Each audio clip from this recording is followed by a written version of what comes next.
Hey, Korean Airlines Flight 07, carrying 269 people. In the sky bordering the former Soviet Union and the small sun, the bizarre disappeared. Soon came news that shocked the world. The airliner was shot down.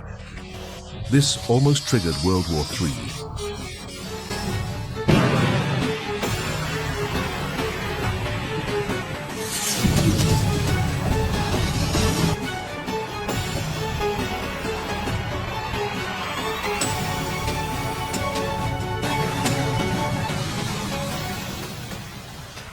August 31st, 1983 at 1:05 noon.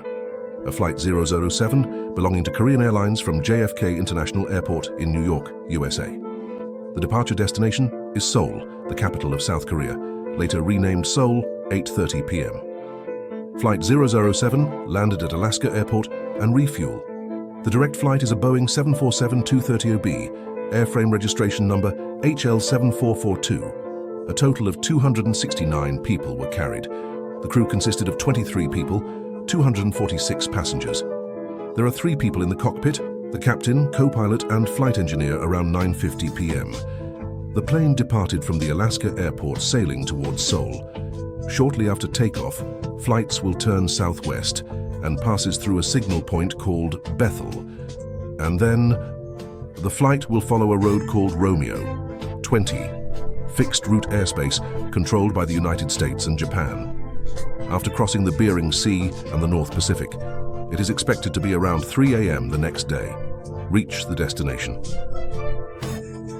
In the 1980s, air navigation, relying on radio beacons and inertial navigation systems, briefly introduce how these two work. Radio beacon. It can be simply understood as a lighthouse signal in the radio spectrum. Automatic directional receiver on aircraft. According to the received signal, you can measure your position relative to the station and know its location, but its radiation range is only 350 kilometers. If you cross the ocean like this flight, the star is useless. It can only be replaced by an inertial navigation system. Here's how it works. By measuring the acceleration of the object and the pull of the Earth, force calculates the speed and position of the plane, Flight 007, before reaching the Bethel signal point.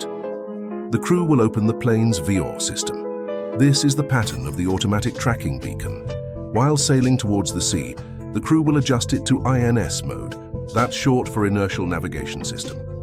If nothing else, a few hours later the plane will arrive at its destination as usual. But this time, something went wrong. 10:27 p.m. Only half an hour after the flight takes off, about 11 kilometers off course. But the air traffic control didn't issue a warning, and the crew didn't seem to notice that either. After several hours of yaw flight, the plane gradually entered the airspace of the former Soviet Union, Kamchatka Peninsula. The controversy over the plane crash began September 1st at 1:30 a.m. Former Soviet air defense radar detected Flight 007 and mistake it for the beauty that appeared nearby not long ago. RC-135 electronic reconnaissance aircraft, so Soviet air defense fighters took off and tried to intercept, but due to an Arctic storm a few days ago, damaged a major radar at the base. Therefore, ground personnel lost the signal of Flight 007 again, and that went on for a while. 4 MiG-23 fighter jets returned to base due to fuel exhaustion. 2:36 a.m. Flight 007 reappeared on Soviet radar.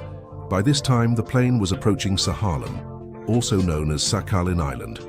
The base has declared a state of alert and dispatched 3 Su-15 fighter jets for air interception 3:08 a.m. The fighter pilots spotted the intruding plane, but in the dark night sky, former Soviet pilots were also unable to identify the model.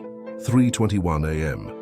One of the pilots fired a deterrent shot because the fighter doesn't carry tracers, so only 200 armor-piercing rounds were fired, but the airliner did not respond.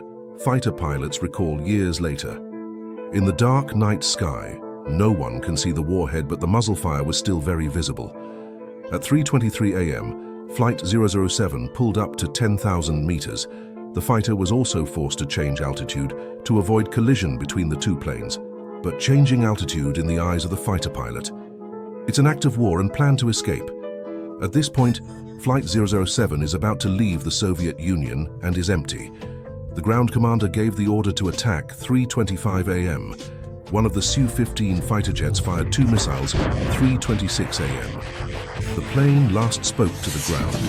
They're reporting a rapid loss of pressure and request a reduction in altitude. 1 minute later, the black box recording stopped. In fact, the missile did not directly hit the airliner. It exploded next to the airliner. Shrapnel damaged 3 of the 4 hydraulic systems and ripped the tail wires and control cables. The pilot of the airliner attempts to regain control of the plane. But there was a lot of damage. Eventually, Flight 007 disintegrated in midair and crashed into the sea. 269 people on board died in disparity. The former Soviet Union carried out search and rescue operations alone, did not participate in the same operation of the United States, Japan, and South Korea. And of course, no information was shared. Due to the fact that it was during the Cold War, the most tense year in relations between the two countries, and Flight 007 was shot down, almost became the fuse for the war between the East and the West. Therefore, the black box became the key evidence. At first, the former Soviet Union denied shooting down the airliner until the US produced what they had intercepted. On the interception and destruction of passenger aircraft by the former Soviet Union, before and after radio calls.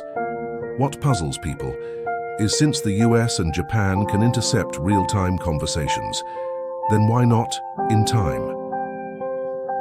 Remind the pilot of Flight 007.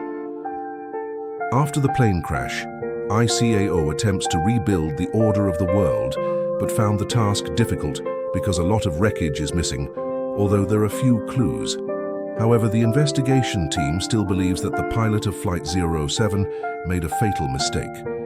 Signs on flights passing through Bethel. The crew failed to switch to INS navigation mode in time. This caused the aircraft to deviate from its course by approximately 300 kilometers, the original route. It is only 144 kilometers away from the airspace of the former Soviet Union. After the accident, this route has been permanently discontinued after the disintegration of the former Soviet Union.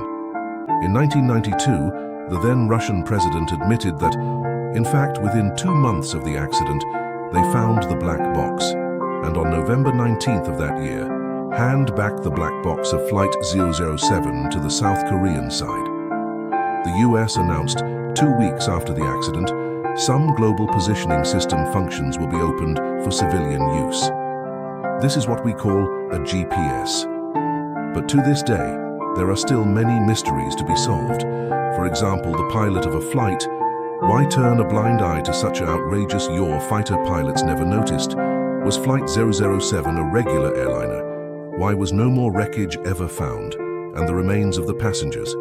Is it really, as some people say? In fact, the plane was forced to land successfully. Just all the passengers and crew were secretly detained for this incident. What do you think? So, that's it for today. See you next time.